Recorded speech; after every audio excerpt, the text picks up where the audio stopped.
Hello friends, welcome to my kitchen. તો આજે આપણે બનાવીશું બધાની ઓલ ટાઈમ ફેવરિટ એવી મકાઈની ચાટ, કે પછી તેને મકાઈની ભેળ પણ કહેવામાં આવે છે.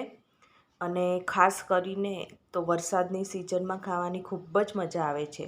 તો ચાલો બનાવવાની શરૂઆત કરીએ. તો સૌથી પહેલાં મેં અહીં મકાઈને બાફી લીધી છે. તો અહીંયા મેં 2 મકાઈને બાફીને તેના દાણા કાઢી લીધા છે. હવે આ ચાટમાં એડ કરવાના ઇન્ગ્રેડિયન્ટ્સ જોઈ લઈએ. તો એક મોટી ડુંગળી, અડધું કેપ્સિકમ અને એક ટામેટું લીધેલું છે. તે બધાને આપણે આમાં એડ કરી દઈશું. આ ભેળને વધુ ચટપટું અને ટેસ્ટી બનાવવા માટે હાફ ટીસ્પૂન ચાટ મસાલો, સ્વાદ અનુસાર મીઠું, હાફ ટીસ્પૂન લાલ મરચું પાવડર અને તેની સાથે સાથે હાફ ટીસ્પૂન મરી પાવડર એડ કરી દઈશું. હવે ધોયેલા ફ્રેશ લીલા ધાણા મેં અહીં કટ કરી લીધા છે, તે થોડા આપણે એડ કરી દઈશું.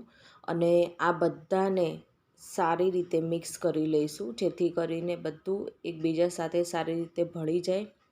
અને હવે એનું લાસ્ટ ઇન્ગ્રેડિયન્ટ્સ એટલે કે લીંબુ આપણે એડ કરી દઈશું.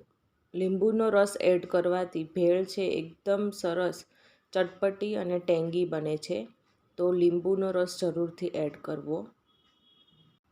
તમે આ ચાટમાં તમારી પસંદ મુજબ બીજા વેજીટેબલ્સ પણ એડ કરી શકો છો, જેવા કે ગાજર, બીટને છીણીને એડ કરી શકો છો અને કોબીનો પણ યુઝ કરી શકો છો. તો આ ભેળ એકદમ રેડી છે સર્વ કરવા માટે.